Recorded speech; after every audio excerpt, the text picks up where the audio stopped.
राधे राधे दोस्तों। अब 10वें अध्याय के बाद मैं आपको 11वां अध्याय बताने वाली हूँ। ध्यान से सुनिएगा।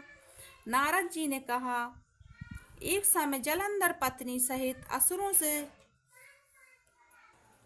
सम्मानित हो सभा में बैठा था तो परम का कीर्तिवान श्री शुक्राचार्य जी ने वहां पहुंचे, जिनके तेज से सब दिशाएं प्रकाशित हो गईं। गुरु जी को आता देख असुरों सहित सागर पुत्र ने उठकर बड़े आदर से उनको प्रणाम किया। तेजस्वी शुक्राचार्य जी ने सबको आशीर्वाद दिया। फिर एक आसन पर बैठाकर सब देवते भी यथा स्थान पर बैठ गए और सागर पुत्र ने नम्रता से यह प्रश्न किया, हे गुरु जी, राहु का सिर किसने काटा था? आप हमें यह बतलाइए। ये इस पर श्री शुक्राचार्य जी ने विलोचन पुत्र हिरण्यकश्यपु और उसके धर्मात्मा पुत्र का परिचय देकर देवताओं और असुरों द्वारा समुद्र मंथन का संक्षेप में तथा कथा कहकर यह बतलाया कि जब समुद्र से अमृत निकला तो उसे देव रूप से राहु पीने चला। इस पर इंद्र के पक्षपाती भगवान विष्णु ने राहु का सिर काट डाला। यह सुनने के साथ ही जलंधर के नेत्र लाल हो गए। उसने बड़ा क्रोध किया। फिर अपने धरास्म नामक दूत को बुलाकर गुरु को कहा हुआ सब वृत्तांत सुनाया और उसे यह आज्ञा दी, तुम शीघ्र ही इंद्रपुरी में जाकर इंद्र को मेरी शरण में लाओ। ध्वजस्मर जलंधर का बड़ा निपुण दूत था।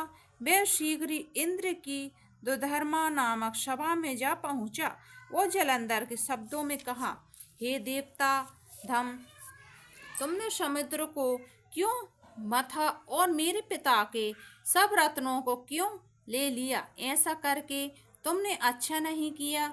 यदि तू अपना भला चाहता है तो उन सब रत्नों सहित देवताओं के साथ मेरी शरण में आ, अन्यथा हे सुराधम, मैं सत्य कहता हूँ कि तेरा राज्य ध्वंस हो जाएगा। इस पर इंद्र बहुत विस्मित हुआ और कहने लगा, पहले सागर ने मेरे भय से सर्व पर्वतों को अपनी कुक्षी में क्यों स्थान दिया और मेरे शत्रु दैत्यों की क्यों रक्षा की? इसी कारण मैंने उनके सब रत्न हरण किए हैं। मैं भी सत्य कहता हूँ कि मेरा द्रोही सुखी नहीं रह सकता। इंद्र की बात सुनकर वह दूत शीघ्र ही जलंधर को पास आया और सब बातें उसे कह सुनाई, जिसे सुनते ही वह दैत्य मारे क्रोध के अपने होंठ काटने लगा और देवताओं को जीतने के लिए उसने उद्योग आरंभ किया। फिर तो सब दिशाओं तथा पाताल से करोड़ों दैत्य उसके पास पहुंच गए। शंभु ने शुंभ सेनापतियों ने को साथ लेकर जलंधर इंद्र से युद्ध करने लगा। शीघ्र ही इंद्र के नंदन वन में उसने अपनी विशाल सेना उतार दी। वीरों की शंख ध्वनि और घोर गर्जन से इंद्रपुरी गूंज उठी। अमरावती छोड़ देवता उनसे युद्ध करने लगे। भयानक मारकाट हुई। दोनों पक्षों के आचार्य अपने अपने मृतकों को जलाने लगे। असुरों के आचार्य गुरु शुक्र अपनी मृत संजीवनी विद्या से और देव गुरु बृहस्पति द्रोणागिरी से औषधि लाकर मुर्दों को जलाने लगे।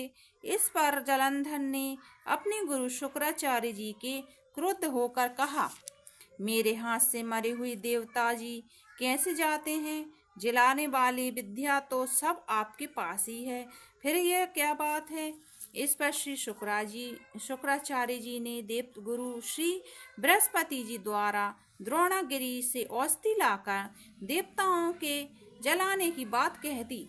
यह सुनकर जलंधर और भी क्रूर हो गया। श्री शुक्राचार्य जी ने कहा, क्रोध क्यों होते हो? यदि शक्ति हो तो द्रोणागिरी पर्वत को उखाड़कर समुद्र में फेंक दो, तब मेरे कथन की सत्यता प्रमाणित हो जाएगी।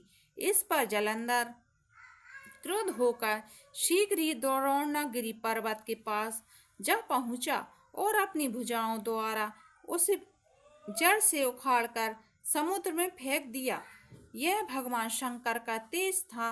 जिसमें जलंधर की कोई विचित्रता नहीं।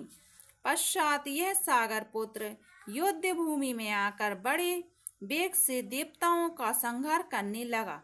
जब बृहस्पति औषधि लेने के लिए द्रोणगिरि पर्वत पर पहुंचे तो द्रोणगिरि की जगह वहां पर उन्हें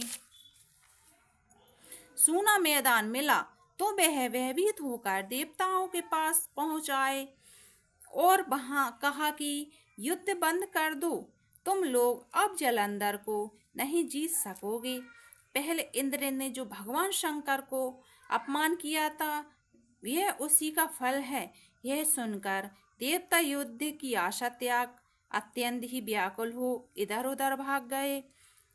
सिंधुसुत निर्भय होकर अमरावती में प्रविष्ट हो गया। इंद्र आदि देवताओं ने गुफाओं में शरण ली।